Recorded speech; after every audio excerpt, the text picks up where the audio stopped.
Avant sa mort, l'ancien président Lyndon Johnson accorda une interview filmée de 3 heures à un journaliste très connu de la télévision. Le 2 mai 1970, lorsque cette interview fut diffusée sur une chaîne nationale, il y fut indiqué que certains passages avaient été supprimés à la demande du président Johnson. Il a été établi que, dans le passage censuré, Johnson avait exprimé des doutes sur les conclusions selon lesquelles Lee Harvey Oswald avait agi seul et que, en fait, il soupçonnait qu'une conspiration était à l'origine de l'assassinat de John Kennedy.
Jamais encore dans l'histoire des États-Unis, un pouvoir politique aussi énorme n'a été ainsi concentré entre les mains d'une seule famille. Le plan est parfaitement clair. Il s'agit de garder et de perpétuer ce pouvoir pendant des décennies. 2 mandats pour John, 2 pour Robert et 2 pour Ted Kennedy. Et dans chaque administration, les 2 frères qui ne seraient pas à la présidence détiendraient les postes ministériels stratégiques. Ils ont plusieurs centaines de millions de dollars et les meilleurs cerveaux de la Terre pour exécuter leurs plans. Ils ont mis en place dans les principales villes une coalition politique de premier ordre, comprenant les syndicats, les Noirs, les Juifs, les libéraux, ainsi que la presse, ce qui le rendra pratiquement imbattable aux élections de 64. Doucement, doucement, mon cher. Il a nommé un républicain au Trésor, un autre à la Marine et un autre à la tête de la CIA. Et son frère Bob a fait partie du comité McCarthy. Il est plus à droite que moi, votre Kennedy. Tout ça, c'est de l'histoire ancienne. En ce moment, il fait des coupes sombres dans les subventions aux compagnies pétrolières. Il casse les fusions de sociétés selon la loi antitrust. Il a promis de fermer 55 bases militaires en métropole et 25 outre-mer. Oh, Foster, allons, depuis quand croyez-vous aux promesses des politiciens? En période électorale, surtout. Les temps ont changé, Monsieur Ferguson. Et la tactique également. Durant les mois qui viennent, voici ce que John Kennedy se propose de faire. Primo, il dirigera la révolution noire au lieu de l'endiguer. Nous savons tous ce que cela veut dire, n'est-ce pas? La population blanche réagira. Les Noirs, soutenus par les troupes fédérales, du sang dans les rues. Segundo, il essaiera de signer avec les Soviétiques un traité pour l'arrêt des expériences nucléaires. Et enfin, il essaiera de se retirer du Vietnam et de livrer le continent asiatique aux communistes. C'est ridicule, le peuple américain n'acceptera jamais ça. Allons, Harold. Le peuple américain acceptera ce qu'il doit accepter. Ce qu'on lui dira d'accepter ou ce qu'on lui enseignera à accepter. Convenablement conditionné, le peuple pourrait très vite perdre tout enthousiasme pour la guerre. Il serait impératif, alors, de passer à l'action. Passer à quel genre d'action? L'action exécutive. Je continue l'exposé, Bob. Passons à côté, voulez-vous? Pourquoi à côté? Ça vous fera du bien, un peu d'exercice.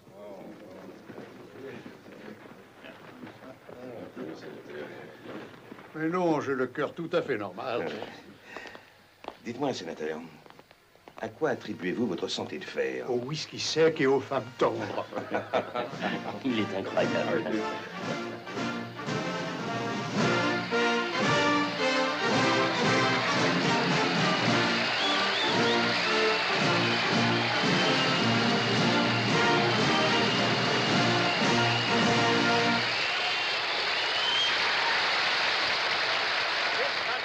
Ce pays n'a pas été bâti par des hommes figés dans leur propre communauté et attachés à leur intérêt personnel.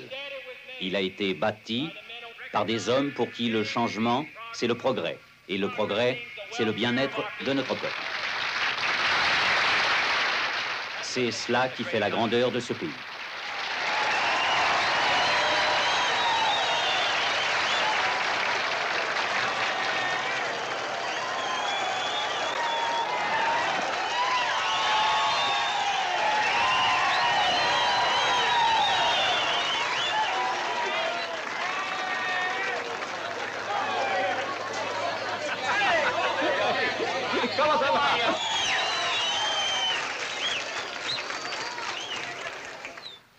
En Europe, les chefs d'État meurent toujours par la main des conspirateurs. Nos présidents sont tués par défaut. Le processus est remarquablement identique. Abraham Lincoln, 14 avril 1865. Cible, assise et immobile. Distance, 15 cm, attentat réussi. James Garfield, 2 juillet 1881. Cible en marche, vitesse 4 km/h. Distance 1 mètre, attentat réussi. William McKinley, 6 septembre 1901. Cible debout et immobile, distance 30 cm. Attentat réussi. Theodore Roosevelt, 14 octobre 1912. Cible debout et immobile, distance 2 mètres. Blessé, a survécu. Franklin Roosevelt, 15 février 1933. Cible assise et immobile, distance 7 mètres et demi, 5 coups tirés, 5 manqués. Dans aucun des cas, le tueur n'était un professionnel. Dans chacun des cas, les services secrets n'étaient pas préparés. Et dans chacun des cas, l'assassin était un fanatique prêt à mourir pour tuer le président. Nous ne pouvons exiger d'un technicien professionnel qu'il mette sa vie en jeu pour une telle cause. Nous avons donc établi que notre action devait avoir lieu au cours d'un cortège automobile. Pour quelle raison? Parce que l'itinéraire est prévu longtemps à l'avance, que l'on peut tirer en se mettant à couvert et s'éclipser dans la confusion. Selon quels critères comptez-vous choisir vos hommes? On va vous le dire, Harold. Vous savez, dans le temps, on avait l'habitude de former nos propres équipes. C'était des permanents qui percevaient un salaire toute leur vie. Rien de plus. Eh bien, savez-vous combien d'hommes la CIA a licenciés après le fiasco de la paix des cochons? Savez-vous qu'il existe une petite armée de réfugiés cubains anticastristes? Ils sont tous prêts, tous disponibles, et ils feraient n'importe quoi. Crocheter une serrure, installer une table d'écoute ou kidnapper un ambassadeur. Oui. Combien d'hommes vous faut-il? Une équipe de 3. Mais j'ai 2 équipes en entraînement depuis un mois. Pourquoi faire 2? Une sera choisie pour l'action directe, l'autre pour le soutien et le repli. Ce sont des hommes que j'ai déjà employés. Ils sont rapides, sérieux, professionnels. Il n'est pas question qu'un homme seul tire à longue distance sur une cible mouvante. Même avec 2 hommes, nous avons un pourcentage d'échec trop grand. La seule possibilité réside en un tir triangulaire exécuté par 3 fusils. 2 tirant pendant que la cible s'éloigne et le 3e pendant qu'elle avance.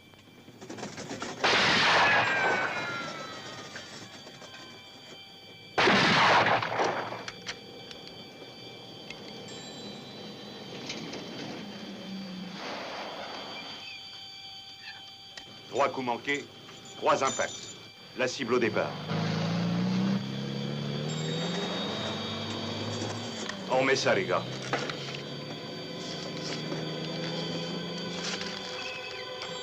Envoyez la cible.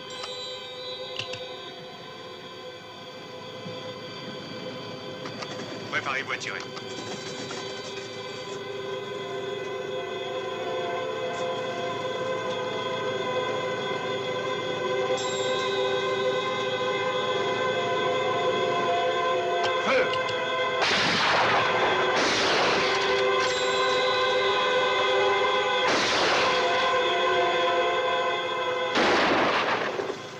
Il y a en ce moment dans le pays un climat de violence. Il pourrait arriver n'importe quoi. Personne ne protestera ni même s'y opposera par peur de s'y trouver compromis. Que faites-vous des services secrets? Ils assurent au président moins de protection que n'importe quel chef d'État au monde. De Gaulle se déplace escorté par 47 motards, Kennedy par 8 ou au maximum 10. Il n'y a personne entre lui et la foule sur le trottoir. Quand un cortège de voitures soviétiques passe devant un grand immeuble, un agent spécial est affecté à chaque étage. Dans les cortèges de Kennedy, c'est toujours en voiture fermée que suivent les gardes du corps. Ils ne voient strictement rien. Et ils sont payés moins que ceux du FBI.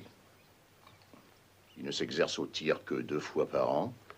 Et on les emploie souvent comme garçons de course pour la Maison-Blanche. Le plus clair de leur renseignement parvient d'autres services.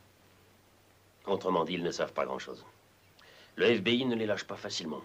Quant à Hoover, il déteste les Kennedy encore plus que nous. Et la CIA? Après l'affaire de la baie des Cochons, son directeur a été obligé de démissionner. Depuis, la CIA manifeste une amertume aiguë. Est-ce que vous insinuez que les responsables de la CIA et du FBI vont prêter la main à ce projet? Non. Jimmy, combien de services de renseignement y a-t-il dans l'administration, selon vous? Eh bien, 15, peut-être 17. Et d'après vous, combien de sociétés privées servent de façade aux enquêteurs officiels? Beaucoup plus, peut-être 300 ou 400. Y compris 6 ou 7 qui vous appartiennent. Ce qu'une agence ne peut faire sans se compromettre peut s'avérer très simple pour une autre dans le même secteur. Vous voyez donc, en fait, il existe beaucoup moins de secrets que les gens du dehors l'imaginent. Oui, je crois que j'ai compris. Et même lorsqu'un opérateur quitte le service public, il a toujours des relations suivies avec les diverses agences de renseignement pour qui il a travaillé. Oui, je vois très bien. Ce sont ces relations suivies, justement, qui lui donnent accès à des informations. Parce qu'on lui fait confiance, il les reçoit. C'est ainsi que nous recevons les nôtres. Oui? Oh, Charlie. Intéressant. Oui? Oui, bien sûr, il faudra étudier la question. Oui. Merci infiniment. Pas de quoi. Au revoir. Notre plan doit masquer toute hypothèse d'une conspiration. Cela est indispensable. Et nous payons des agents du CIA et du FBI dans ce but. Ils devront nier et combattre l'idée d'une conspiration jusqu'à leur dernier souffle. Ils mettront tout ça sur le dos d'un pauvre détraqué mental qui aurait agi seul. Qui est ce détraqué mental? Nous pouvons le trouver. Charlie McCadden a téléphoné d'El Paso. Le gouverneur Connally vient de quitter le président. Ils se sont mis d'accord sur un pèlerinage politique qu'ils feraient tous les deux au Texas pour récolter des voix à droite, probablement à la fin de l'été. Il devrait y avoir un meilleur moyen de régler ce genre d'affaires. Avez-vous étudié de près la vie privée de notre homme? À fond. Vous n'avez rien trouvé sur le plan politique? Harold, excusez-moi, mais nous avons dépassé ce stade. Si nous avions un moyen de le discréditer, croyez-moi, nous l'aurions employé. Messieurs, il se fait tard. Eh bien, pour l'instant, messieurs, je suis loin d'être convaincu. Oh, je suis d'accord avec vous sur le fait que le salut du pays vaut n'importe quelle vie humaine, même celle du président. Mais personnellement, si j'ai un conseil à vous donner, je vous dirais d'attendre. Je vous accompagne. Harold. Harold? Peu avant que je ne reprenne la transjordanienne, mes propres agents de renseignement ont dû éliminer une certaine opposition. Je comprends ce genre d'entreprise, mais je les trouve désagréables. Elles ne sont tolérables que si elles sont nécessaires et parfois permises à la seule condition qu'elles réussissent. Bonsoir.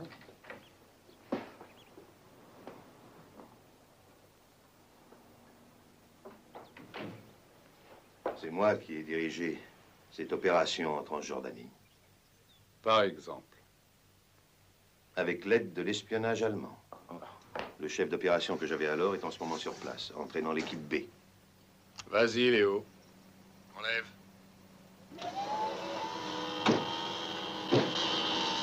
Vas-y, Chris. Tu peux enlever.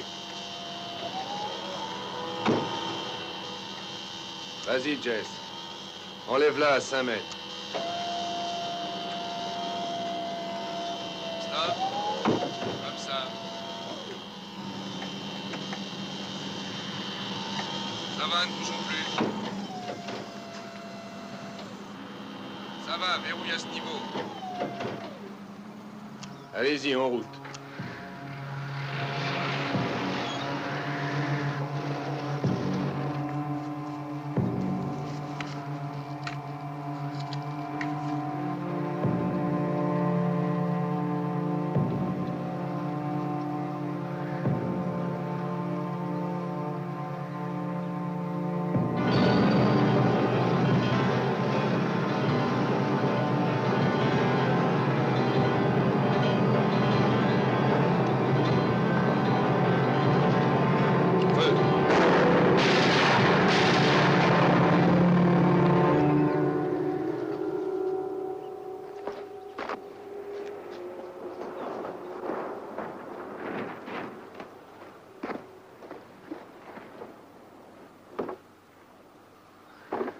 J'ai 3 impacts sur la cible. Un sur le numéro 2 et un coup manqué. 7 secondes et 2 coups manqués. C'est probablement un succès, mais avec 2 secondes de dépassement. Alors il faudra ralentir la cible. Avec le meilleur fusil de précision du monde, nous aurons toujours 6 cm d'écart de chaque côté tous les 100 mètres. À 30 km/h, c'est beaucoup. Hey. Allons boire un coup.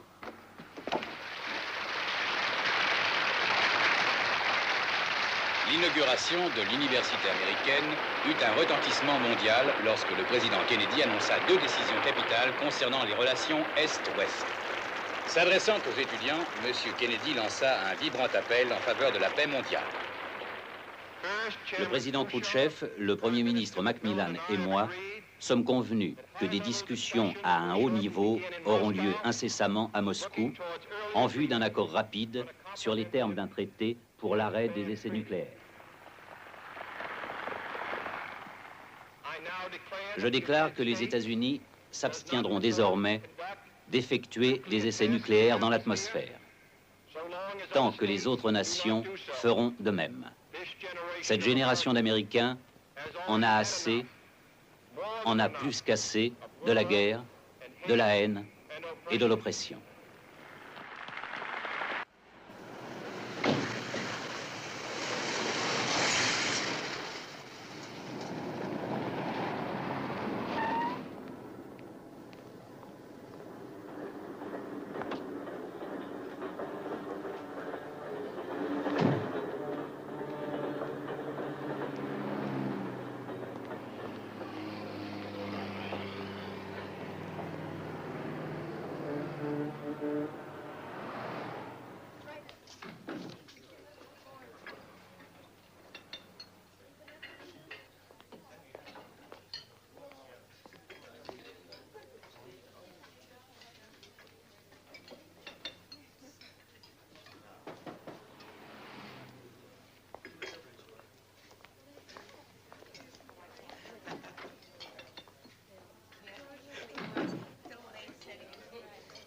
Jimmy, assieds-toi. Tu veux manger? Non, non, j'ai mangé. Alors, comment ça marche? Eh ben, ça pourrait se faire en 5 ou 6 secondes.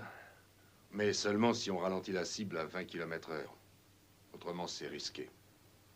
On trouvera un moyen. Tu as d'autres problèmes? Pas de problème, nous. Nous passons pour des chasseurs. Bah, c'est ce que nous sommes, en quelque sorte. Hein? Exact. Voici pour les frais immédiats. Au fait, quand c'est que tu vas nous affranchir? Cette opération est spéciale. Chacun en sait autant que toi. Tu veux dire que chacun de nous ne sait que ce qu'il a à faire? Interprète-le comme tu voudras. Alors les responsables doivent avoir d'autres équipes sur le coup. Nous sommes la première? 2 équipes en tout. La tienne a de grandes chances d'entrer en action. Peut-être même avant l'automne. Quand allons-nous savoir à quoi se monte le risque? Les probabilités de succès sont à peu de choses près de 100%. C'est comme à Cuba. Tu as un contrat que tu remplis avec des gars qui ont l'expérience des opérations paramilitaires. Tu cours ta chance et on te paye très cher pour ça. D'accord, te fâche pas.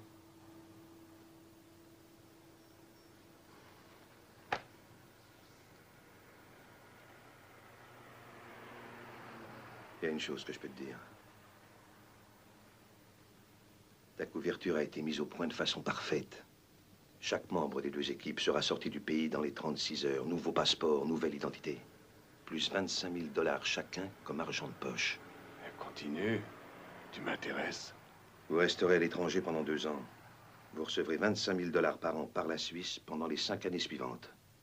Chacun de nous? J'ai dit chaque membre des équipes prenant part à l'opération. Et dans 5 ans, jour pour jour, le 2 janvier 1968, si personne n'a enfreint les règles de sécurité, chaque homme trouvera 100 000 $ dans son compte personnel numéroté dans une banque suisse. Nom de Dieu. Là, tu viens de me dire qui on va descendre. Cette nation a été fondée par des hommes de pays et de cultures différents. D'accord. Elle naquit selon le principe que tous les hommes naissent égaux et que les droits de chaque homme sont limités quand les droits d'un seul sont menacés. Compatriotes américains, c'est un problème qui nous concerne tous, aussi bien dans les villes du Nord que dans celles du Sud. Aujourd'hui, il y a des Noirs en chômage. 2 fois, 3 fois plus que les Blancs.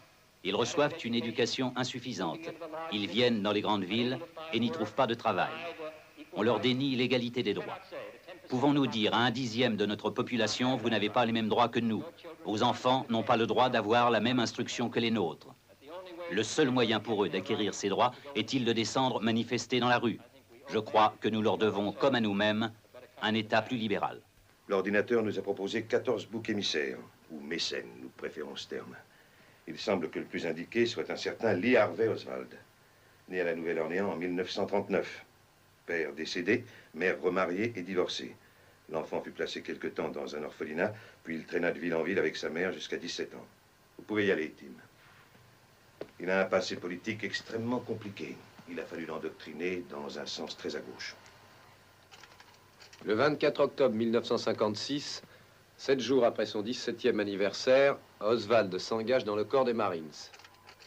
Il suit les cours élémentaires d'aéronautique à la base aéronavale de Jacksonville, en Floride.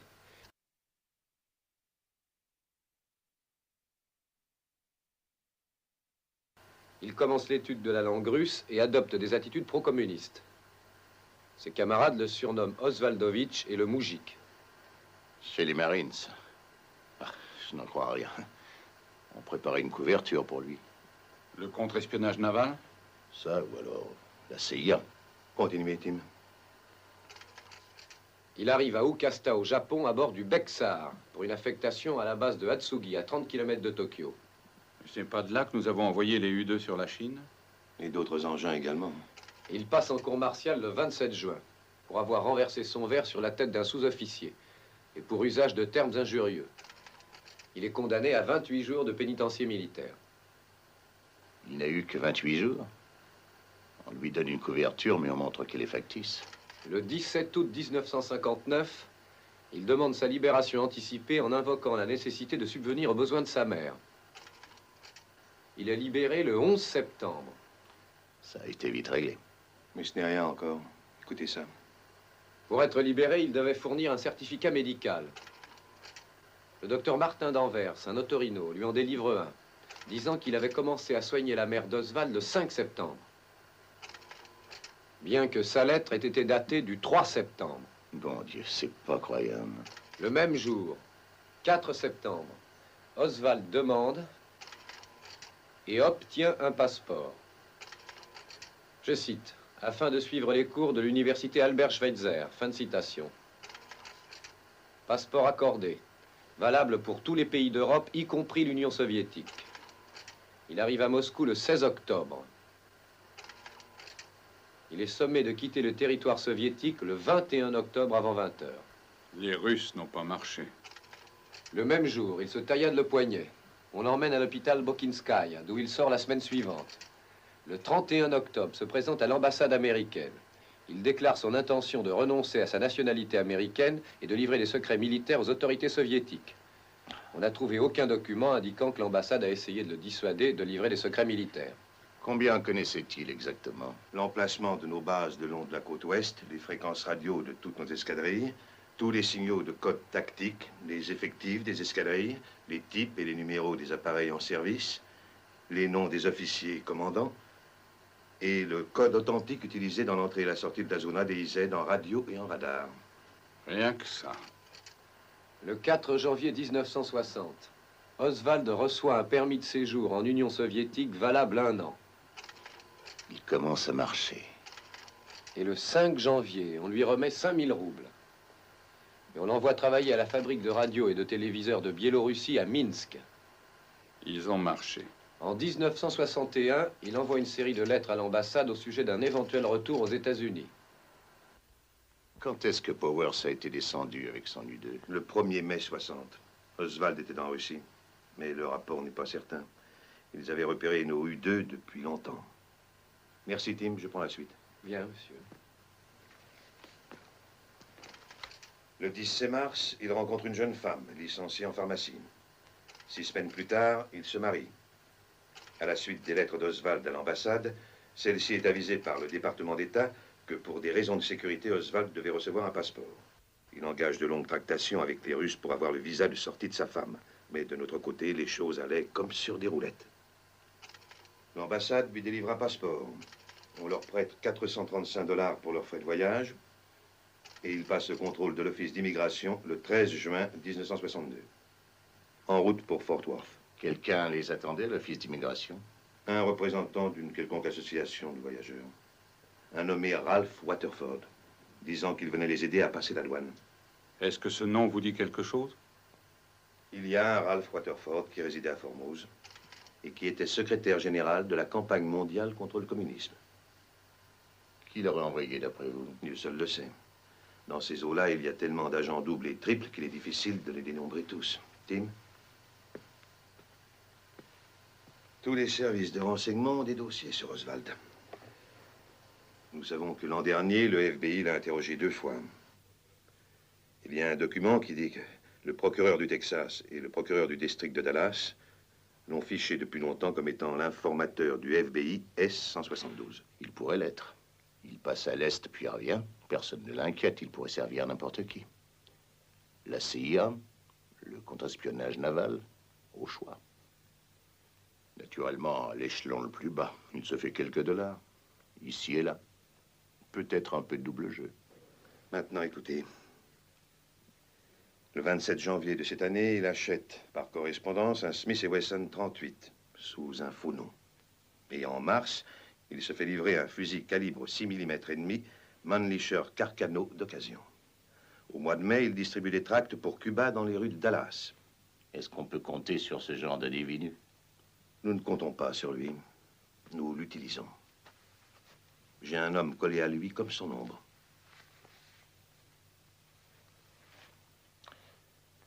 Sortons un instant. Allez, en avant. Je vais écouter les cours de la bourse.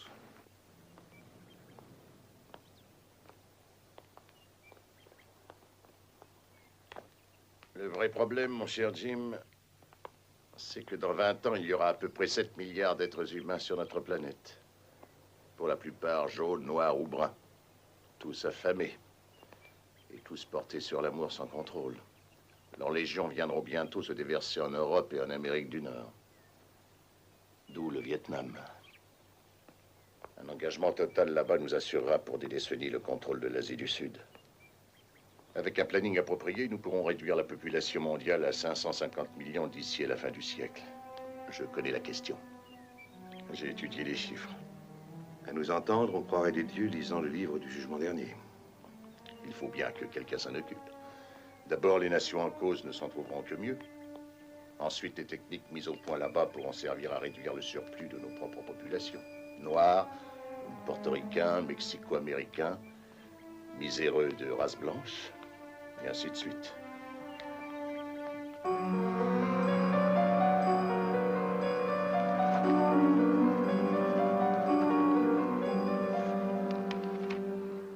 Levez la main droite, je vous prie. Jurez-vous sur l'honneur que les déclarations contenues dans votre demande sont véridiques et de bonne foi? Je le jure. Jurez-vous que vous êtes fidèle aux États-Unis d'Amérique? Je le jure. Pour l'avoir dans 24 heures, c'est $2.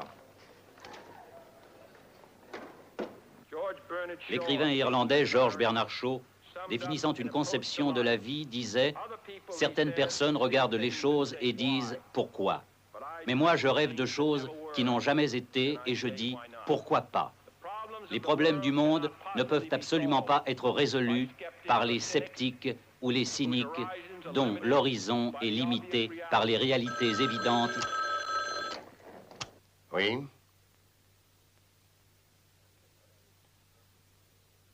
Dans 24 heures?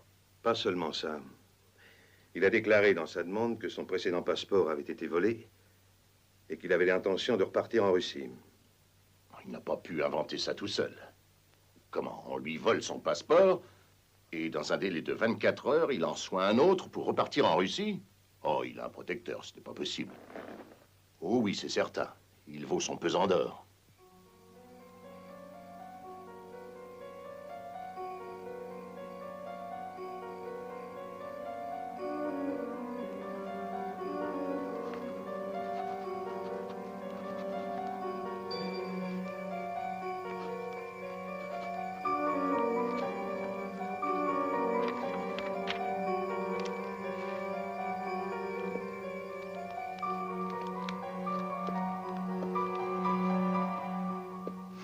Nous appelons ça notre processus de cubanisation.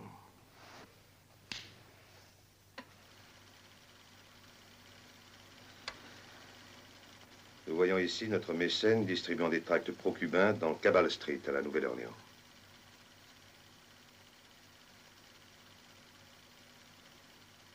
Qui est son compagnon? Embauché dans un bureau de placement, $2 de l'heure. Nous avons répété le processus 4 fois durant ces 10 derniers jours. Sur les tracts, il y a une adresse, le 611 Carp Street, l'immeuble d'Howard Grimm. Vous vous souvenez de lui? Agent spécial responsable du FBI à Chicago. On s'est servi de lui en 61 dans l'achat de matériel pour nos amis cubains. Grimm a un bureau dans l'immeuble même. Est-ce bien prudent? Aucune importance. L'organisation de Grimm se trouve dans la Follett Street. C'est la Ligue anticommuniste des Caraïbes. Je dois dire que ça m'amuse. 2 activités qui s'annulent et dont personne n'a pu établir le rapport. Je n'aime pas ça, mais si c'est fait. Quand allez-vous le diriger sur Dallas? Pas avant 1 mois au moins. Dans notre scénario, à la Nouvelle-Orléans, il est prévu encore une bagarre et une arrestation. Si possible, quelques interviews à la radio et avec de la chance à la télé. Est-ce qu'il se doute qu'il est manipulé? Non. Il est pris en charge par quelqu'un qu'il connaît depuis des années.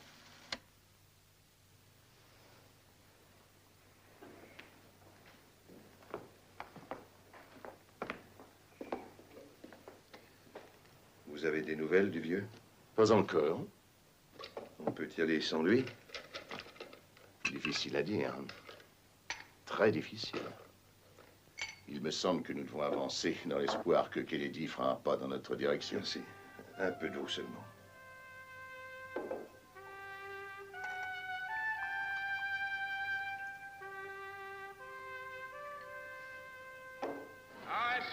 Je fais toujours ce rêve.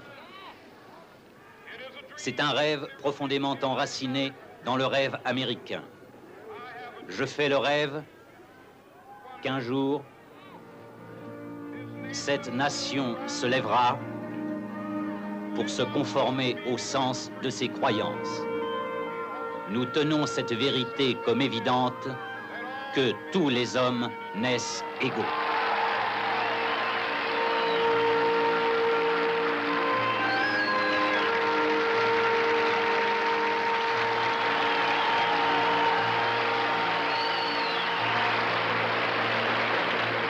Je fais le rêve que mes 4 enfants vivront un jour dans un pays où ils ne seront pas jugés selon la couleur de leur peau, mais selon la valeur de leur caractère. Je fais ce rêve aujourd'hui.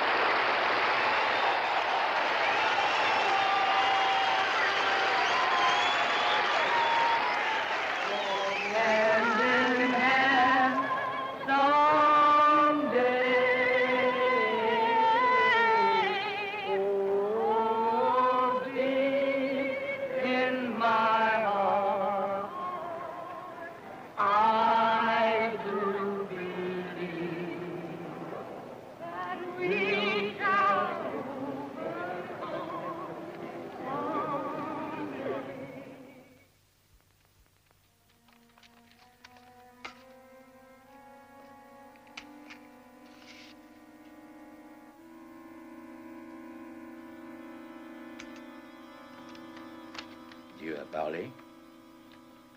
Pourquoi est-ce qu'il nous expédie au Montana, bon sang? Lutter contre l'impérialisme américain. Inscrivez-vous au comité justice pour Cuba. Je te connais, espèce de salaud. Tu es un espion de Castro. Je t'ai vu au centre des étudiants cubains en exil. On t'a donné du matériel et maintenant tu distribues cette saloperie. Salaud. Pardon à Cuba et reste ici.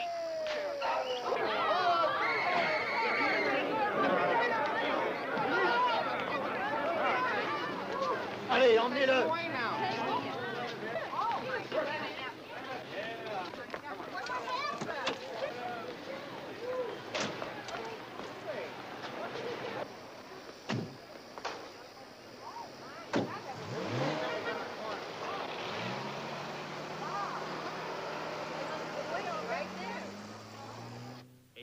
Un duel nucléaire à l'échelle mondiale, qui durerait moins de 60 minutes, avec les armes existantes, pourrait exterminer plus de 300 millions d'Américains et Européens et de Russes, et faire des millions de victimes ailleurs.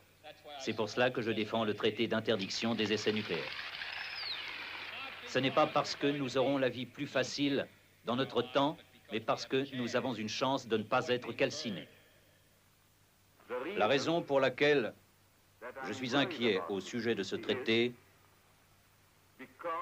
c'est que, à mon sens, ce traité est un pas qui nous éloigne de la sécurité et peut-être un pas qui nous rapproche de la guerre. Un pacte salué par une majorité confiante comme étant le signe de la paix dans notre temps s'avère en fait être le premier pas sur la voie du désastre. Ce traité n'est pas le millénium, mais c'est un premier pas important vers la paix.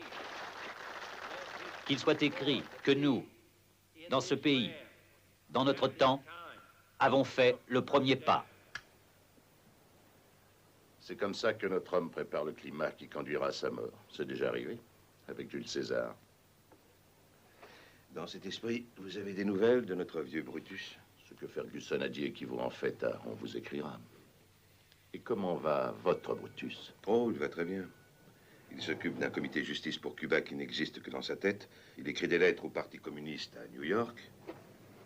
Et après cette fameuse bagarre, il a demandé qu'un homme du FBI vienne le voir. Quand sera-t-il à Dallas? Entre le 3 et le 5 octobre. Sa femme y est déjà. Elle vit chez des amis en dehors de la ville. Pourquoi attendre si longtemps? Eh bien, il veut se rendre à Mexico.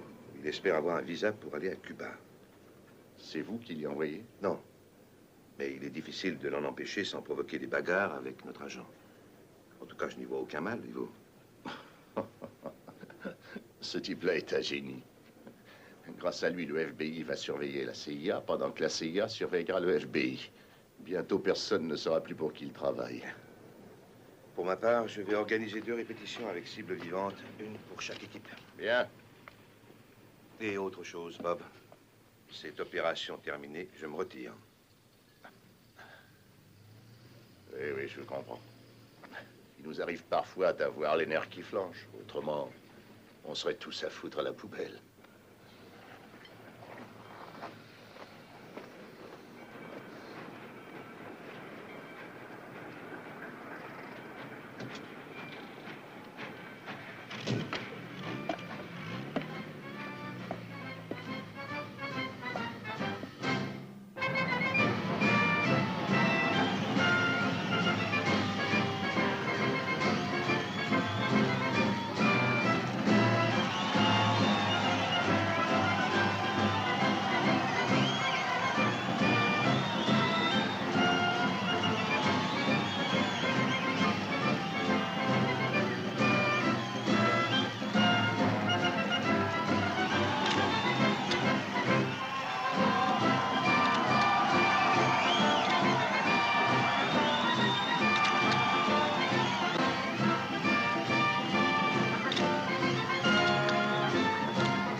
Georges, dans un de ces négatifs, tu l'as un peu assombri. Oui, je sais. Je n'ai tiré que les impacts. Aucun n'était très loin du but. Regarde ça, en plein dans le mille. C'est beau, hein? De là, c'est une cible ouverte. Ça devrait marcher. Bien sûr. Très bien, nous devons être sur la route avant 9 h. Détruis tout ça.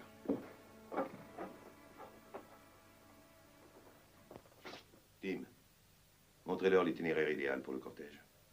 La route la plus directe entre l'aéroport de Dallas et la bourse du commerce où a lieu le déjeuner passe soit par le Stevens Freeway, ici, ou le Harry Hine Boulevard qui est là. Et pour qu'il y ait le maximum de public, la meilleure route devrait rejoindre directement Main Street, descendre Main Street, en traversant Dealey Plaza. Où est-ce que vous avez placé votre mécène? Dans un dépôt de publications scolaires, entre Elm et Houston. J'ai visité les lieux hier. Voici le dépôt en question.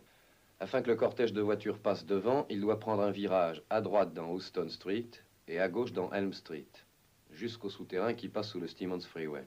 Ce détour est bien inutile, vous ne croyez pas? C'est l'emplacement parfait pour un tir triangulaire. Un homme dans l'immeuble des archives, un deuxième au dépôt de livres, un troisième ici, sur ce petit monticule, où il sera bien à couvert. Le cortège devra ralentir à 15 ou 18 km/h pour prendre ce virage. Et quand il atteindra ce point, il se trouvera dans nos collimateurs. Et il ne s'en sortira pas. Eh bien, si c'est par là que devra passer le cortège, il passera par là. J'ai déjà une bonne douzaine d'arguments pour et une douzaine de personnes à qui les exposer. Je m'en occupe. Et vous commencerez par Washington? Le président est là en principe pour plaire aux gens, banquiers, hommes d'affaires, commerçants, etc. Ce sont eux qui décident où il doit aller. Et quand il faut traiter avec ces gens-là, je sais comment lancer l'hameçon. Dealey Plaza. Je vous le garantis. Il ne nous reste qu'un seul problème. Il faut convaincre Ferguson d'ici une semaine ou 2.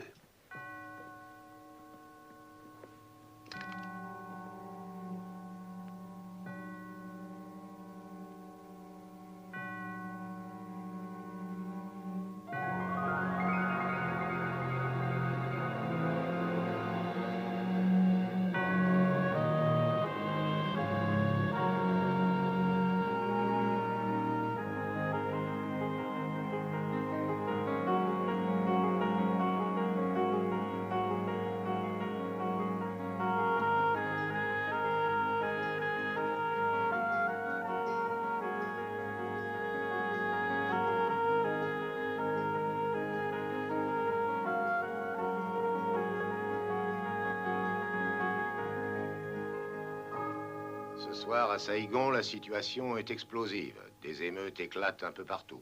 Et le gouvernement du courageux président Diem risque d'être débordé.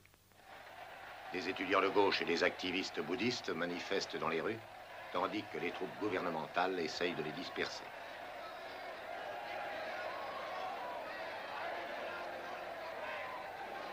Un autre moine bouddhiste s'est suicidé par le feu. Que fait donc notre président pour aider M. Diem? À vous, Washington. Pensez-vous accélérer le retrait des troupes américaines du Vietnam? Vous savez qu'à leur retour, M. McNamara et le général Taylor ont annoncé qu'il faut s'attendre à ce que des milliers d'hommes soient retirés du Sud-Vietnam avant la fin de l'année. Nous apprenons de sources bien informées que le président se prépare à rapatrier la totalité du corps expéditionnaire américain du sud-est asiatique en 1965. Une région vitale qui inévitablement tombera entre les mains des communistes. Si notre président fait admettre son point de vue, si on renonce... Oui, Robert, c'est assez évident. Je suis tout à fait d'accord avec vous. Bien sûr, vous pouvez y aller. Il est à craindre que nous ne...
Page 499, verset 1.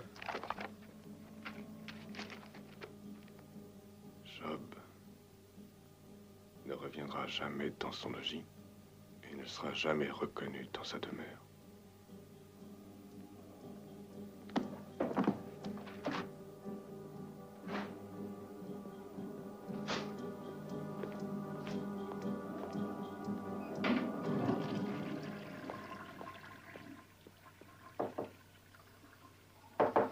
Chris? Quoi? Ouvre un instant. Je suis pas seul, il y a quelqu'un ici. Bon, alors sors, j'en ai pour 1 minute.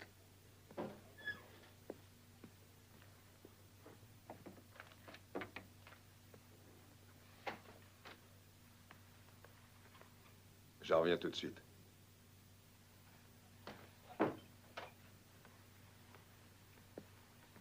Quoi? Ferme la porte. T'as reçu un message? Oui, c'est le message. T'es sûr? Préviens les autres et fais ta valise. Bien. Nous avons pris ce film à la Nouvelle-Orléans. C'est une interview télévisée d'Oswald après l'incident des tracts procastristes. Tu peux dire ce que tu veux, on s'en fout. La seule chose qui compte, c'est que l'on se souvienne de toi. D'ici 1 semaine ou 2, il faut que sur ton signalement, les gens puissent dire « Oh oui, je l'ai vu, il était ici. » Tu comprends? Très bien. Il est tout aussi important qu'il apparaisse comme préparant son affaire. Il possède un fusil à lunettes, mais il ne s'en est jamais servi. Il n'est pas mauvais qu'on te voie chez un armurier. On te donnera un fusil identique au sien. Il faut aussi que l'on te voie sur un polygone de tir. Est-ce qu'on pourrait pas emprunter son fusil? C'est prévu, mais nous voulons être sûrs qu'il ne s'en apercevra pas.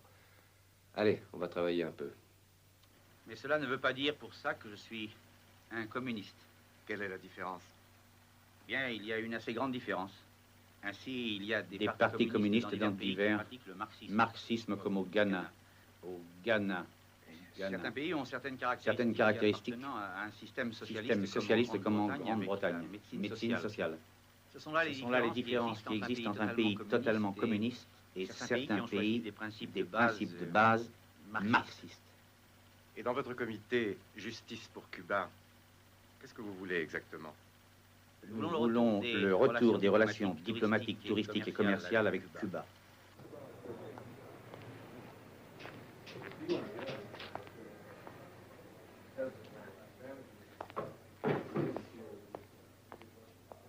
Bonjour. Bonjour, monsieur. Vous désirez? Est-ce que vous pourriez me percer ça pour y adapter une lunette télescopique?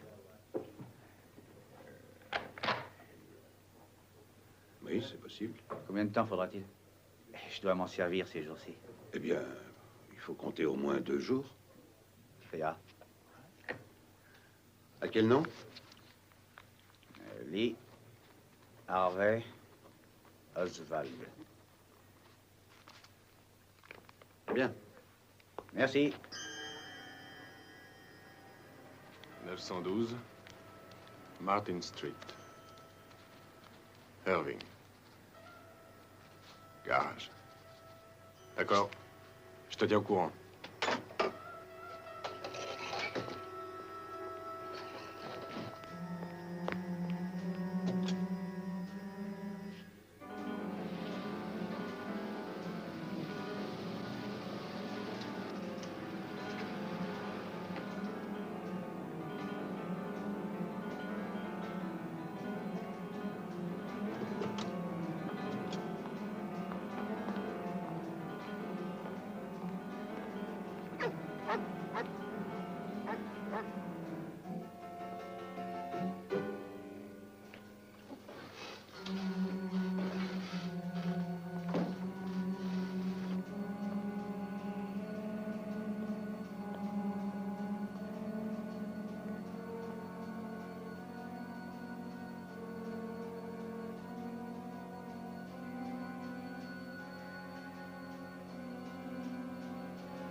Chris.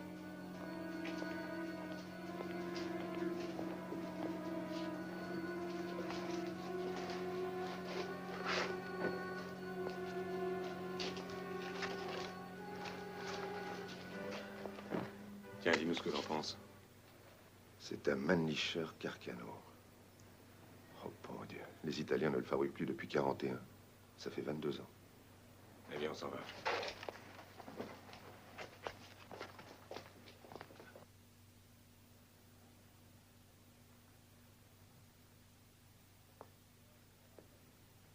Tu reconnais que c'est une arme d'une remarquable précision? Pendant la dernière guerre, les Italiens l'appelaient le fusil qui ne fait jamais de mal à personne volontairement. La culasse glisse mal, le départ n'est pas franc. Quant à la lunette, elle porte à gauche de 5 mm et trop bas de 24 cm. Tu pourras la régler? Oui. Il me faudra quand même un peu d'entraînement avant le compte à rebours.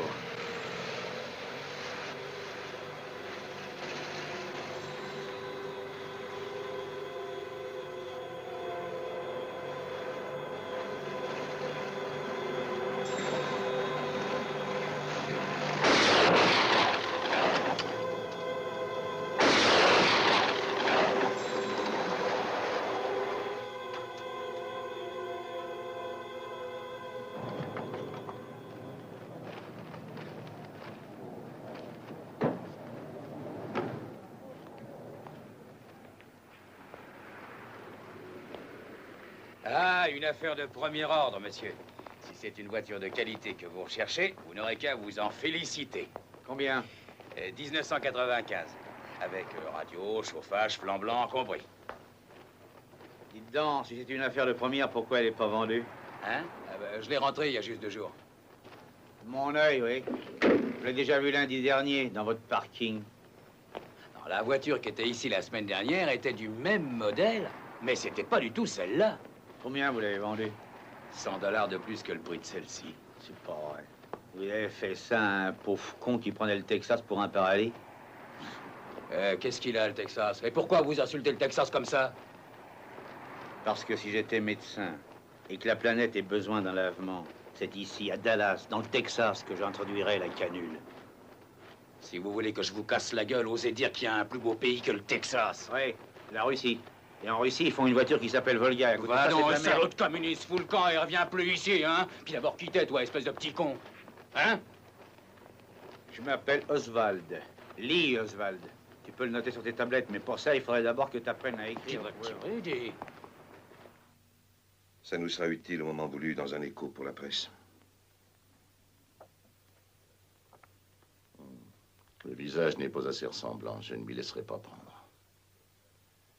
Il faudra avoir une photo du vrai Oswald et truquer celle-ci. C'est faisable? Enfantin. Tim. Donnez-lui un revolver avec un étui et une lunette télescopique pour le fusil. Ça va jusqu'ici? Oui, ça va.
Dites, monsieur, vous êtes en train de tirer à côté. Vous tirez sur ma cible. Eh, monsieur, c'est sur ma cible que vous tirez. Eh, mais vous en avez une, vous n'avez qu'à tirer dessus. Ta gueule, face de, va t'acheter un sac de billes et envoie-moi la facture. Eh bien, ce sera avec joie, sale petit con. Et dis-moi comment tu t'appelles. Lee Oswald, O-S-W-A-L-D.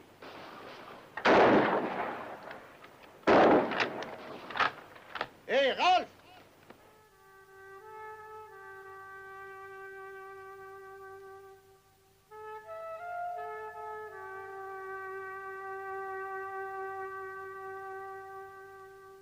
Hier, devant l'auditorium municipal de Dallas, une foule de manifestants a conspué notre ambassadeur permanent à l'ONU, Adlai Stevenson. Il venait faire un discours en l'honneur de la Journée des Nations Unies.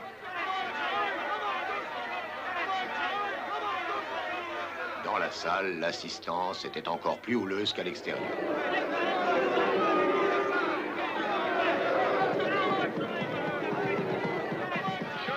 Chers amis, ai-je besoin de venir de si loin pour enseigner la politesse au Texas?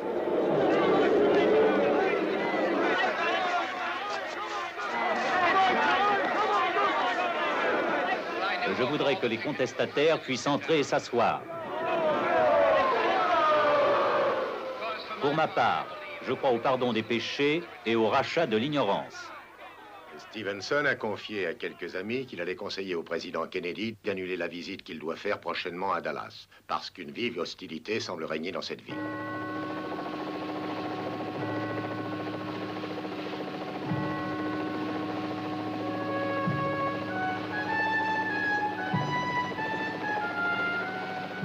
Tu vois ta position? Oui, en haut derrière la haie.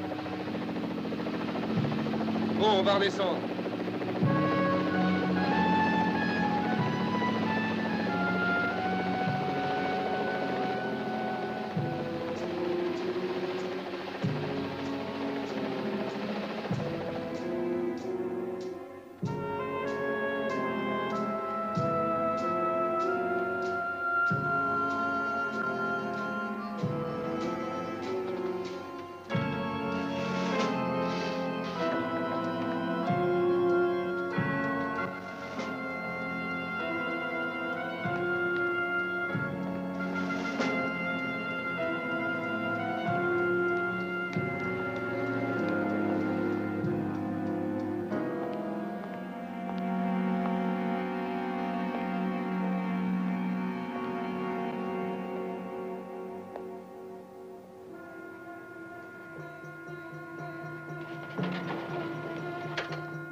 22 novembre, les seuls membres du gouvernement demeurant à Washington seront McNamara et Robert Kennedy.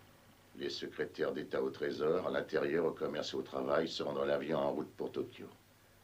Le président et le vice-président seront à Dallas. Pour ajouter à la confusion et donner à vos hommes le plus de temps possible, le code sera subtilisé de l'avion ministériel faisant route vers le Japon. Et à Washington, le réseau téléphonique sera temporairement bloqué. C'est appréciable. Le service secret a des instructions précises de rester avec le président quoi qu'il arrive. Une fois qu'il sera à l'hôpital, il est probable qu'ils se disperseront. Mais pendant une grande demi-heure, vous devriez être libre de vos mouvements. J'aurai 6 hommes avec des cartes du service secret autour de Dealey Plaza. Ces cartes ne servent en principe que ce jour-là. Elles ont 2 barres blanches sur fond rouge. J'ai omis de mentionner que le chef du service de sécurité de la Maison-Blanche ne quittera pas Washington. Excellent. J'ai reçu d'autres tuyaux. Le carnet d'adresse d'Oswald a été examiné. Un de nos agents m'informe qu'il y a découvert le numéro de téléphone d'un personnage nommé Fred Hastings. Ce Hastings est un agent du FBI provisoirement détaché du bureau de Dallas. Vous le connaissez? Oswald a son numéro de téléphone. J'allais vous parler de ce monsieur Hastings. Il a rendu visite à Madame Oswald 1 fois et à sa logeuse 2 fois depuis le 1er du mois. Il sait qu'Oswald travaille au dépôt de livres scolaires. Il nous faut donc supposer qu'il sait que le cortège présidentiel passera juste devant l'immeuble en question. Et pourtant, ni le siège, ni l'agence locale du FBI n'ont prévenu les services secrets de ce danger. Les autres services de renseignement? Le contre-espionnage naval le fait surveiller. La CIA ouvre très régulièrement sa correspondance. Avec ça, personne n'a jamais rien signalé aux services secrets. Ils ne savent même pas que Lee Harvey Oswald existe. Son nom n'est même pas dans leur fichier. Alors, prenons un verre. À Dallas, le pourcentage d'homicides est un des plus élevés du pays. Depuis 2 ans, le service secret a enregistré 149 menaces de mort à l'encontre de Kennedy provenant du seul Texas. Et pourtant, il l'envoie dans une ville hostile avec autant de protection que nous aurions pris, vous et moi, à l'égard de notre chien. Que penseriez-vous si je vous disais qu'il y a seulement 4 jours, le service secret n'avait pas fiché un seul individu dans tout le secteur Fort Worth, Dallas et les environs qui fût potentiellement dangereux pour la sécurité de Kennedy? Je vous crois sans peine. Et ils ne vont pas inspecter les immeubles autour de Dealey Plaza. Et il n'y aura pas d'agent du service secret en faction sur la Dealey Plaza. Pas un. Bien. En tête du cortège, il y aura le chef de la police, le shérif du comté et les 2 principaux agents supérieurs du service secret. Ils seront dans une limousine. Et ils ne pourront strictement rien voir. Eh bien, ce sera vite fini. Et après, il ne restera rien qui nous appartienne en dehors de la mort et de cette petite figure de terre stérile qui doit servir de moule et de linceul à notre dépouille. Par Dieu, asseyons-nous sur le sol pour dire des histoires tristes relatant la mort des rois.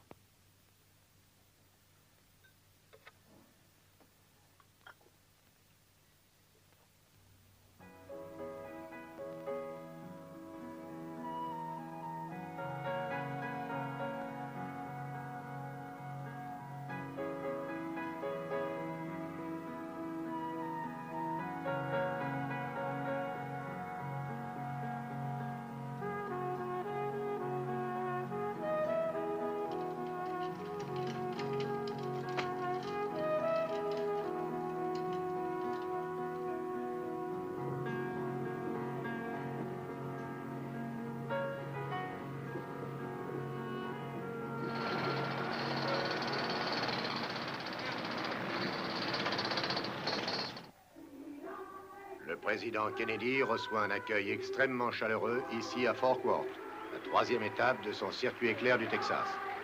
Après la réunion et le petit déjeuner à la chambre de commerce de la ville, le président et la première dame s'envoleront pour Dallas.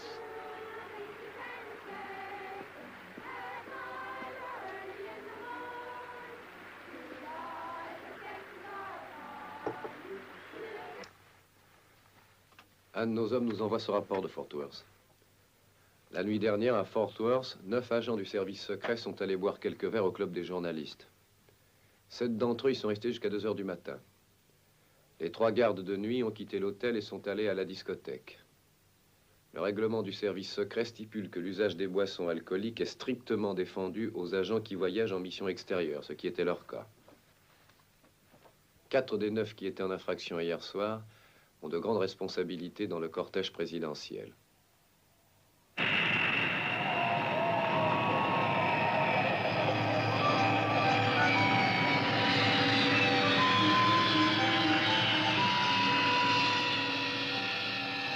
L'avion du président des États-Unis vient d'atterrir à l'aéroport de Dallas.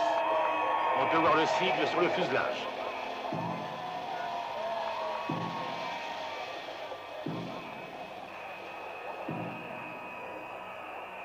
C'est un merveilleux spectacle. Un merveilleux spectacle.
bougez pas, vous deux. Allez. Qu'est-ce que vous faites ici? Ah non, ça va, brigadier, ça va.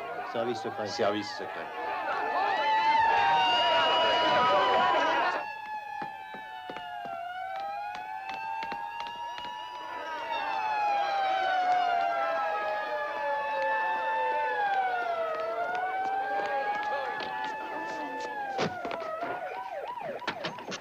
Et vous? Venez ici. Qui êtes-vous? Moi, je travaille ici. Lui aussi, il travaille ici? Hein? Oui. Bon, ça va. Nous arrivons à l'instant à l'hôpital Parkland et on peut difficilement dire ce qui s'y passe. Les visages reflètent la plus grande stupeur. La police tient tout le monde à distance. On a peine à croire à une telle tragédie. On nous dit que le président est en train de subir une série de transfusions et que les médecins luttent avec acharnement pour le sauver. Je viens de recevoir un téléx de M. Dean Rusk qu'on vient d'attenter à la vie du président. Donnez-moi la défense.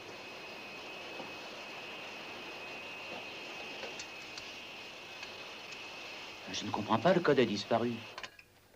Allô? Allô? Le ministère de la Défense? Donnez-moi... Allô? Allô? Vous l'avez eu? Je n'ai pas de réponse, monsieur. Il n'y a pas de ligne. Veuillez nous excuser, nos lignes sont en dérangement. Veuillez nous excuser, nos lignes sont en Veuillez dérangement. nous excuser, nos lignes sont en dérangement. Veuillez nous excuser, nos lignes.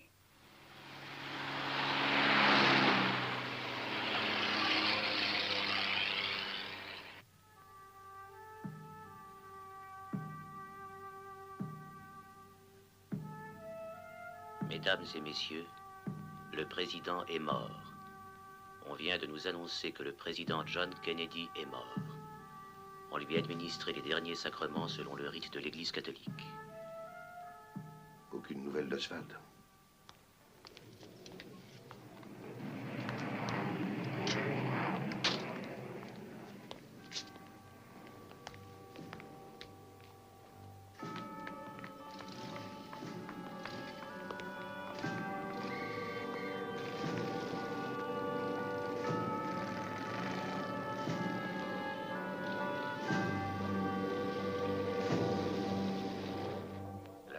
Vient d'arrêter un homme soupçonné d'avoir trempé dans l'assassinat du président Kennedy. Il aurait été appréhendé dans le quartier d'Oak Cliff après avoir abattu un officier de police.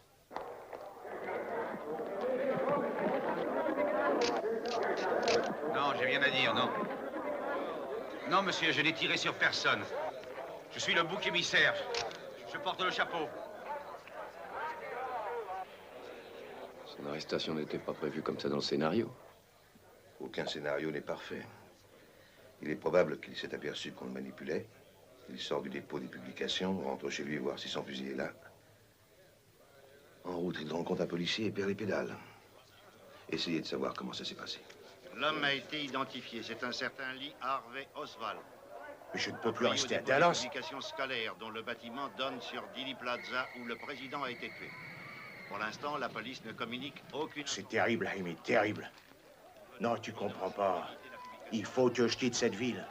Je retournerai peut-être à Chicago. Je ne suis en mesure de vous dire qu'une chose, c'est que cette affaire est réglée. Cet homme a tué le président. Dans mon esprit, il n'y a pas le moindre doute à ce sujet. Pouvez-vous nous dire en 2 mots le rapport direct existant entre Oswald et l'assassinat du président? Eh bien, le fait qu'il se soit trouvé à l'étage d'où les coups de feu sont partis, peu de temps avant que ses coups soient partis. Le fait qu'on l'a vu transporter un paquet dans la maison. Le laboratoire ne nous a pas encore fait parvenir les tests balistiques, mais ils seront assez concluants, d'après ce que j'ai compris. Qu'est-ce que c'est? Les empreintes sur le fusil ont sûrement un rapport avec le fusil de l'assassin. Y a-t-il d'autres suspects qui ont un rapport avec Oswald? Non. Merci. Selon vous, y a-t-il eu complot organisé ou est-ce qu'Oswald a agi seul? Eh bien, il n'y a que lui, c'est indubitable. Stuttgart, porte 12. Merci. Allons-y.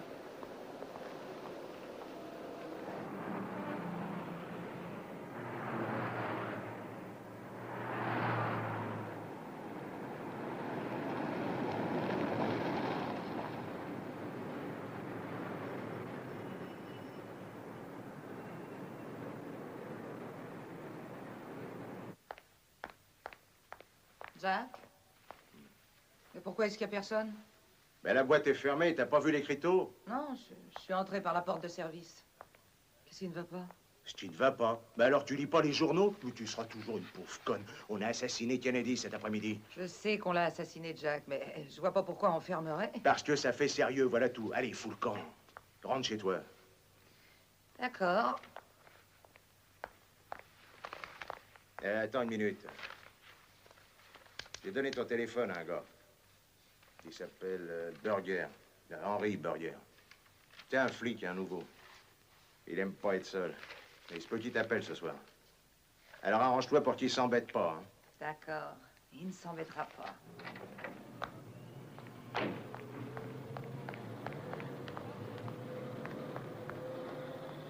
Allez voir Ruby, il est des nôtres. Il a une tumeur qui l'enverra au cimetière avant 6 mois et il le sait. Oui? Voulez-vous boire quelque chose, monsieur? Non. Vous prenez quelque chose? Oui, vodka orange.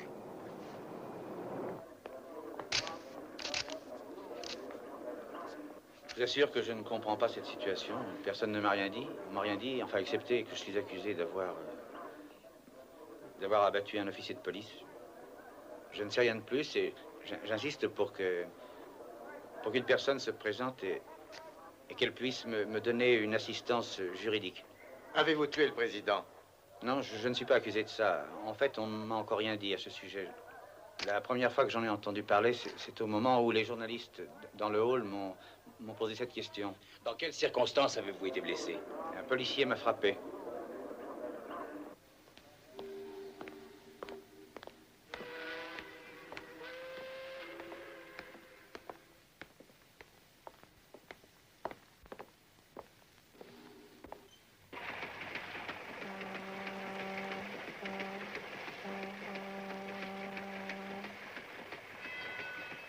Ça va, toi? Pour quelqu'un qui a touché le gars à côté. Oui.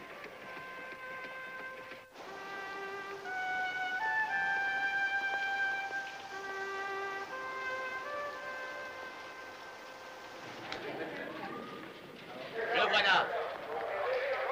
Voilà Oswald qui revient dans le couloir. C'était bien votre fusil? Oui, mais je conteste formellement ces accusations. Les nouvelles de Ruby? Il n'a pas l'air décidé. Depuis leur premier communiqué. Il semble que la procédure suivie... Sergent Nelson, vous dites qu'Oswald a été interrogé hier à 4h30, exact. Et de nouveau à 6h20, exact. Et une nouvelle fois à 7h40. Au total, combien d'heures d'interrogatoire a-t-il subi? Je ne sais pas exactement, parce que je ne suis pas sûr de l'heure à laquelle s'est terminé le dernier interrogatoire. Avez-vous fait un enregistrement des interrogatoires? Ah non, aucun. Ont-ils été pris en sténotypie? Non, monsieur. Ont-ils été pris par une secrétaire, en sténo? Non, monsieur. Mais est-ce que le capitaine Fritz a donné son carnet de notes à recopier? Non, monsieur. Et pourquoi pas? Non, il n'avait pas pris de notes. Alors, vous n'avez pas de trace de ce qu'il a dit aux interrogatoires? Nous savons très bien ce qu'il a dit, pour l'essentiel en tout cas. À quelle heure le faites-vous transférer à la prison du comté demain? Nous n'avons pas décidé de l'heure exacte du transfert, mais ne craignez rien, on vous informera en temps voulu. Comme on l'a toujours fait avec les journalistes, non? Ah mais attendez, je voudrais vous poser encore une question, s'il vous plaît. À Washington, la foule silencieuse se presse devant la Maison-Blanche, et en ce triste et sombre samedi, elle continue sa patiente vigile, tandis que des membres du gouvernement et des ambassadeurs de nombreux pays... Stan, Jacques Ruby, tu sais à quel moment il sera transféré à la prison du comté? Ouais, d'accord.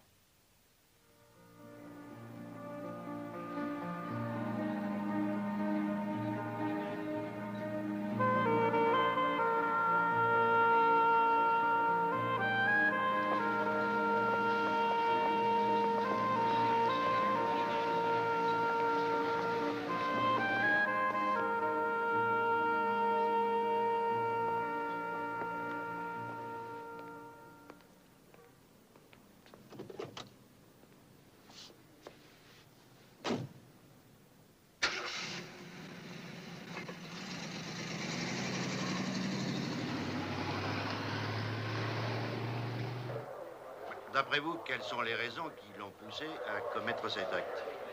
La seule chose qui me concerne, c'est de veiller à ce qu'il passe devant le juge d'instruction et je n'ai pas à savoir ni à m'interroger sur les raisons de son acte. Nous devons donner la preuve qu'il a tirée et je crois que nous l'avons donnée.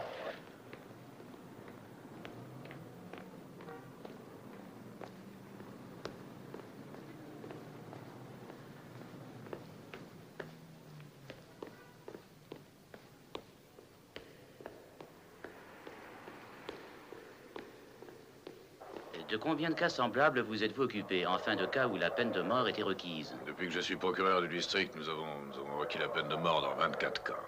Et combien de fois l'avez-vous obtenue? 23 fois.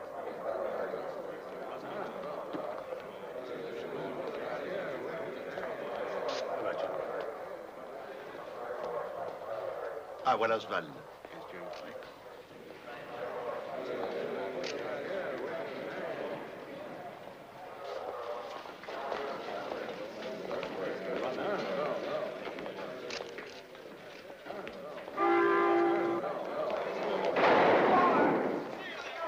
Il a été abattu. Il a été abattu. Lee Oswald a été abattu. Et voici l'homme responsable. Oh, l'affolement est total. Le désordre est indescriptible ici dans le sous-sol du commissariat de police de Dallas. Des inspecteurs brandissent leurs revolvers. Oswald a été abattu.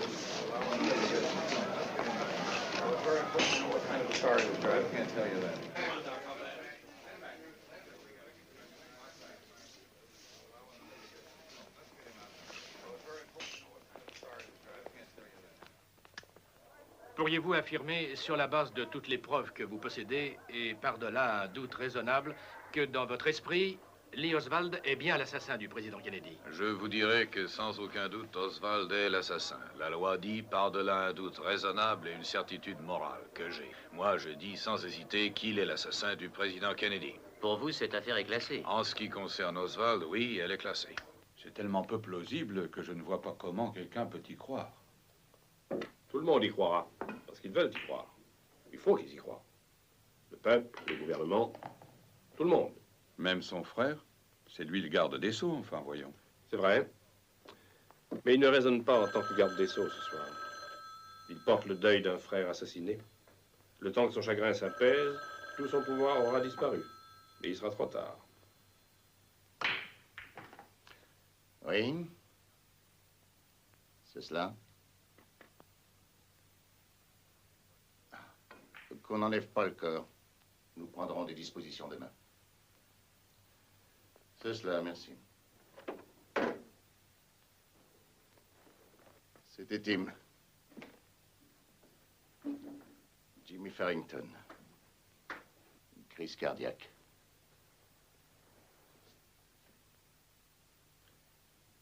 Il était à l'hôpital Parkland.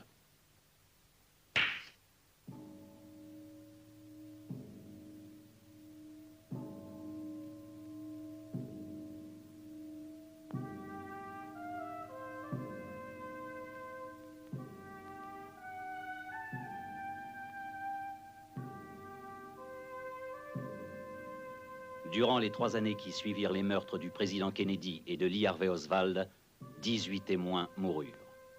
6 par balle, 3 dans un accident de voiture, 2 se suicidèrent, 1 eut la gorge tranchée, 1 fut tué d'une manchette de karaté, 3 succombèrent à une crise cardiaque et 2 moururent de mort naturelle. Un actuaire d'assurance, engagé par le London Sunday Times, a calculé que le 22 novembre 1963, la probabilité de mort de ces témoins jusqu'au mois de février 1967 était de 1 à 100 000 milliards.